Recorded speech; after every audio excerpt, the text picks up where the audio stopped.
Hello, I'm Chris Fowler, and welcome to Sports Century. Born on the 4th of July, most of his life has been a rebellion against authority and a struggle for independence. Al Davis thrives on chaos, much of it his creation, and boasts that he would rather be feared than respected. As we'll see in the next half hour, the man who specializes in jumpsuits and lawsuits, who has made the Raiders a refuge for renegades and the discarded, remains obsessed with the one foe he has never beaten and never will.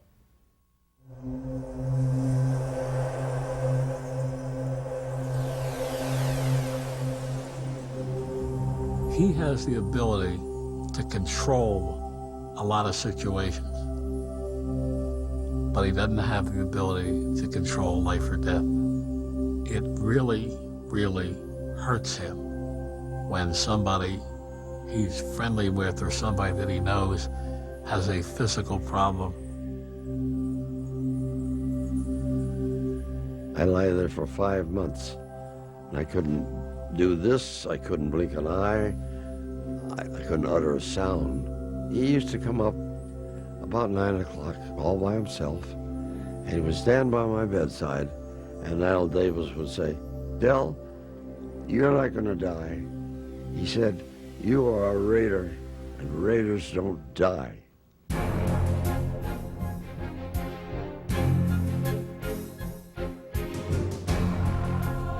As he's gotten older, he's become more absorbed with the subject of death. He's a regular attendant at funerals of people who've passed away, who've come into his life. Whether they're friends or enemies, he goes anyhow. He went to Pete Rozelle's funeral, and Pete Rozelle was his arch enemy for most of his adult career. That's the only thing that I don't think I've licked in my life, that I wasn't able to save some people who were dying. In 1979, the shadow of death fell across Davis when his wife Carol lapsed into a coma after suffering a heart attack. At that particular time, there were some doctors telling him that she wouldn't come out of it. He refused to believe that. He sat up around the clock, day in and day out, talking into her ear to keep her brain functioning. On the 17th day of this coma, she comes out of it.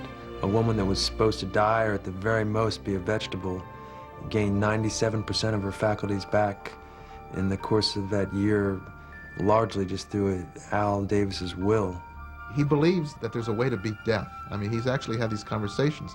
He said, we haven't dominated that death thing yet. Yet. Al Davis was a strange guy. As we were loosening up on pregame and we're out there exercising and stretching out, he would walk and look at all the players. I used to always think it was so weird. He just was like one of these guys, let you know that he's close enough to touch you.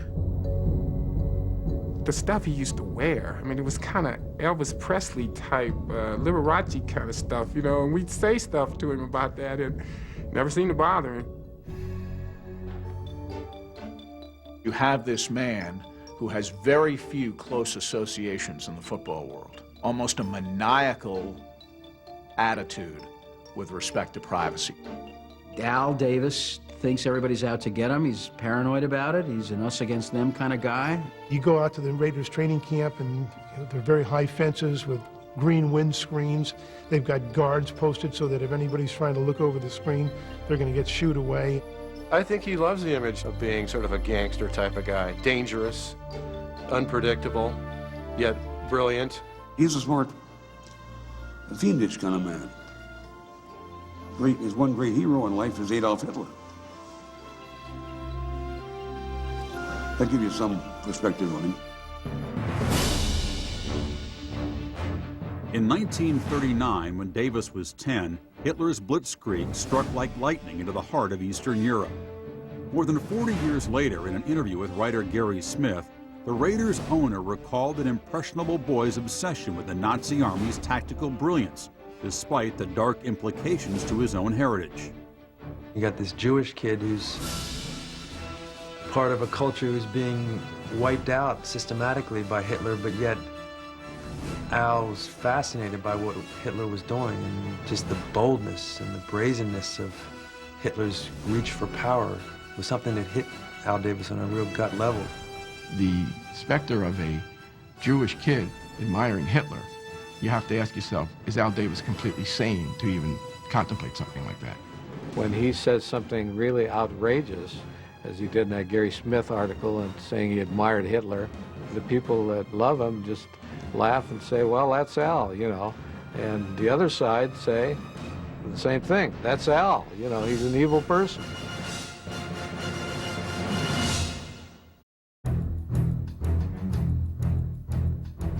I think Al Davis was always regarded by some people as a rebel simply because he didn't always adhere to the party line. He was always very opinionated. You knew that if Al Davis made a move, it was going to be controversial in some way. It was going to be attention-getting for sure. Listen, if you live your life worrying about what people think and what people say and who's good or who's bad, you'll never take a step. He hired the first Hispanic American NFL coach. He hired the first African American coach of the modern era.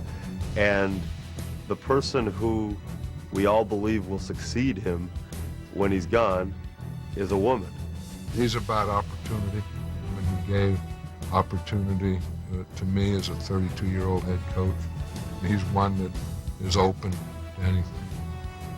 You will sit at a table with 30 other owners of National Football League teams and defy every one of them, sue them. You have to wonder what is in the man's mind that drives him. Not to think about retirement, but think about more conquest. He's thinking about what 30-year-old owner he's going to show up as a fool because he's still smarter than the rest of football. This is something Al Davis dreamed of when he was a kid. Born in 1929 to Rose and Louis Davis, Al and his older brother Jerry were raised in a comfortable Jewish home in Brooklyn. Everybody calls him a gutter fighter, you know, a kid who came from nothing. He came from very high middle-class surroundings. His father was a very successful garment manufacturer, so he didn't really want for anything growing up. The father cut no slack. You know, if they were running on the beach, he'd run his boys to their knees. If they came home with a B, it was pretty much scorned. He had to have an A. So he grew up in a house where you had to find a way to make it happen. You had to win. Even as a young guy, I had a dream that I would build the finest organization in professional sports. Alan was wonderfully popular with girls. He was good-looking, he's charming, and he's bright. There's nothing in his background to suggest that he was persecuted, but he always acted that way. He always acted as if people were against him, that he was the underdog. He had to prove himself constantly. He did. At 21, Davis was a line coach for Adelphi College. At 33, he was head coach and general manager of the Raiders in the emerging AFL in 1963. 3 years later, he was hired as the league's commissioner. His plan was to wage a dirty war against his NFL counterpart, the smooth, diplomatic Pete Rozelle. There was nothing nice about this. It was a matter of survival. Al was the one cog that we used to go ahead and intimidate the National Football League. We got commitments from about 6 to 8 of their great players, several of them quarterbacks. We said that we would hold one team totally hostage.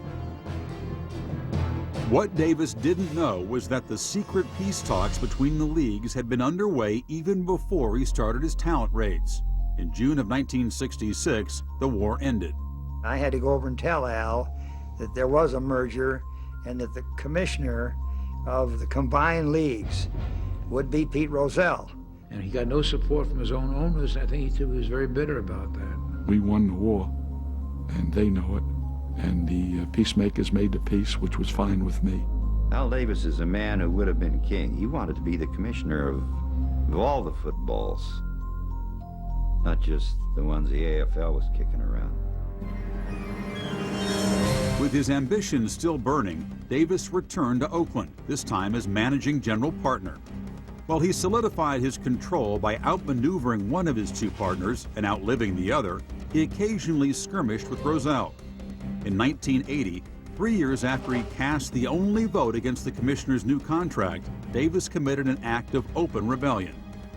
Al was going to move to Los Angeles without asking Pete's permission. There was a touch of arrogance of Al in doing that, which is Al's style. He's tough.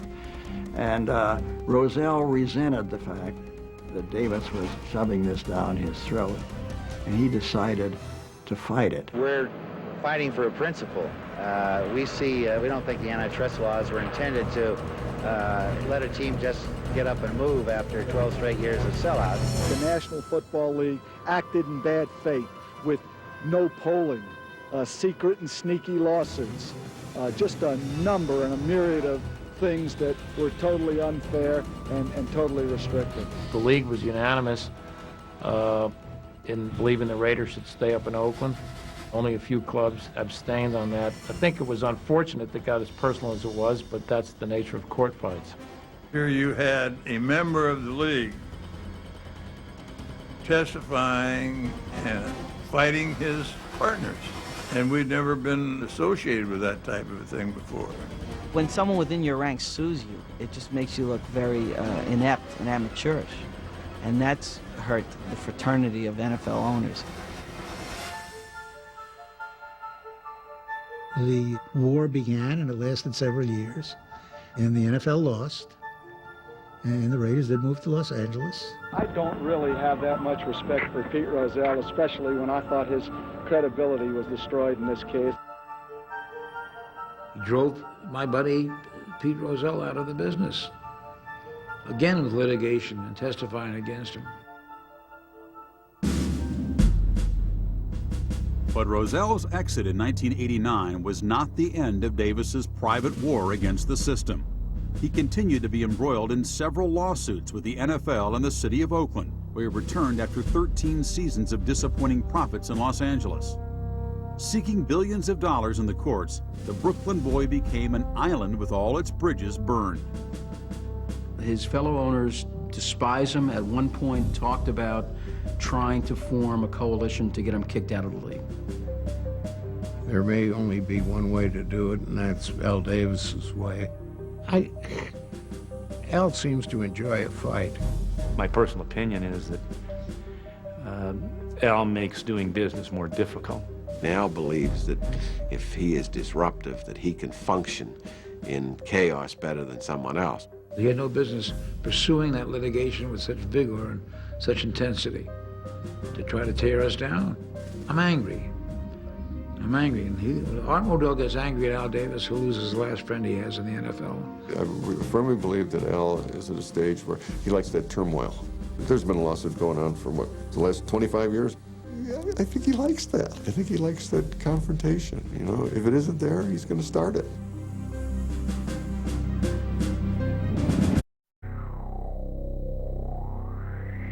Al Davis would give you this test. If you could only have one thing, what would you pick? Power, money, love. And if you didn't pick power, you were a fool forever. Because if you had power, you could get everything else. He wanted to make every single decision that had anything to do with the Raiders. And that was his goal. That's where he was. That's where he wanted it. That's where he kept it. He knows everything that's going on in his organization, from what the equipment man is doing to what shoelaces Tim Brown wore. At the point that Al would pull onto the parking lot, he's here, and never put a name with it, but he's here. There's an atmosphere in the Raider organization of Big Brother looking over you. Is the coach really in charge? Between 1963 and 1985, the Raiders won more games than any team in pro football, 248. Reaching 4 Super Bowls, they triumphed 3 times. Then they hit a wall of mediocrity from 1986 to 1999, taking just 1 division title as Davis cycled through 6 head coaches. Al Davis has never really given up being head coach of the Raiders, so he's had problems with strong-willed coaches who wanted to do it their way, not the Raider way. He had Shanahan there. Shanahan wanted to change things. You're out. You know, that old expression, it's his way or the highway. It's that way. There was a hint that maybe John Gruden was actually running things, but we learned quickly enough that he wasn't, and maybe that was the reason John Gruden left. He told me when he hired me, the guy that has to answer to everything is you. But also, he was on your side, and he was in your corner. He did everything he could to help you win. He studies as much film or more film than the coaches do. Al Davis was at every practice, showed up all the time, was always around, very involved. But the word on the street was that, Al was the one calling the shot. Terrible moves, an inability to admit mistakes, constantly trying to reinvent himself with the same old tired tricks of the past, while other people move past him. Through his influence, he decided to set a Hall of Fame player like Marcus Allen on the bench when we needed it. We had two very gifted receivers that Al Davis, for no unforeseen reason, decided to set those two guys on the bench. And so, yeah, I think that those were times that his overbearing influence definitely could have hurt the team. Despite occasional feuds with such players as Marcus Allen and Ken Stabler, Davis retained the respect for most of his players. I have nothing but good things to say about him because he was always straight up with me and he paid us well. Al was a guy where you felt like you could go to him and talk about your problems, and a lot of people did. Now, there are a lot of people hate him in the NFL because he's beating them in the courts and he's beating them on the field, but he is extremely gracious and great to all his ex-players. If you wore that silver and black in Al Davis book, you were a part of him and you were family. I think every player, whether he admits it or not, towards the twilight of his career, wants to go play for the Raiders. I saw Al Davis do that with many players. He took guys at the end of their career and gave them life. We'll grow and be tough now. Fight with them and just keep sticking it to them. Just we'll fight with them. The Raiders is a persona team. We walk with a different swagger than other teams. We talk with a different swagger than other teams. No ties and jackets, no dress codes, no hours, no rules, hardly. We got the reputation of being a lot of thugs and ne'er-do-wells and ex-convicts, maybe. We always thought that they were against us. It was us against the ledge. It was us against everyone. And we'll get in the foxhole. Come on. Okay, guys, let's get in the foxhole. We're the Raiders. We're the Raiders. It meant that you were on the most feared team in the National Football League. You would cheap shot, you would try and intimidate an official, you would try to stretch the rules, you live in the gray area, and you knew that you'd be rewarded for it. I always sensed that Al had this way that he wanted to do it, and it really didn't matter what the rules were. Al was going to do it his own way, and that used to trouble me a little bit. He had players who, were charged with rape, players who were picked up for drunken driving, carrying guns. His kind of outsiders, rebels attitude fit in with those kind of players, and they all became the outcasts who were going to show the establishment who they were and what they could be.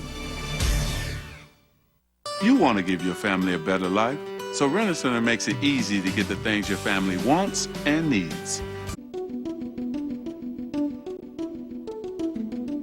I don't think Al Davis can say or do anything that affects his image, because there are people who love him, think he walks on water. There's the larger group of people that hate him, and nothing is going to change the opinion of either one. Al Davis is totally different from the perception, the picture you have of Al Davis. And he doesn't try and stop this either. The picture you have of Al Davis is over here, and the real Al Davis is the complete opposite. He's over here. Al doesn't want anybody to think he has a soft spot. By design, I believe. We had an assistant coach in New England who had coached with the Raiders. 3 or 4 years later, he got cancer. He died. He left behind a wife and some children. They had no money. Al paid for the funeral. Al gave money to the family. If you're a friend of his and you're loyal to him, he'll be loyal to you. no matter what happens. Tell you one thing you find out about him, don't try to screw him, man. You make a mistake with him and you're going to pay for it. It runs the gamut. You hear stories about, him being totally ruthless, and then on the other end of the spectrum, being so philanthropic it's beyond comprehension. He's all those things at different times. He can be petty, he can be generous. He's just a mass of contradictions. In 2003, Davis reached his 5th Super Bowl and lost to a coach he let go only a year earlier. As the battle fires of his passionate march continued to flare, Davis remained an elusive figure. Dressed in black or white, his portrait blurs into a murky gray, or perhaps silver, depending on one's point of view. Is he going to be remembered for the great Super Bowl teams, for the passion which he brought the game on the field? Or is he going to be remembered for the dispassionate way that he moved his franchise around off the field and sued people left and right and treated fans like they were third-string quarterbacks? He assembles competitive teams almost all the time, and you have to give him credit for that. A lot of people don't like to because they don't like him. I think there's a ton of respect for Al Davis in this league, and they're always looking over their shoulder. Nobody wants to deal with him because they think he'll beat them. Al recognizes new ideas better than anyone that I know in the NFL. As good a football man as any owner in the history of this league, even including George Halas. Professionally, he's been a big disappointment to me. It's praising myself, but I've done more than anyone else. Yeah, I've lived my dream, but I thought I would live my dream. I thought I would. But you got to go get it. You got to go fight for it. You got to dominate it. Following the 2000 season, the Raiders sent promotional postcards to certain media members. Arrayed in gleaming splendor were the team's Super Bowl rings and trophies. The only human being pictured was Al Davis, amidst 23 of his favorite sayings and those shining spoils of victory. He was where he prefers to be, defiantly alone, in the center of the silver and black universe that he created. For Sports Century, I'm Chris Fowler.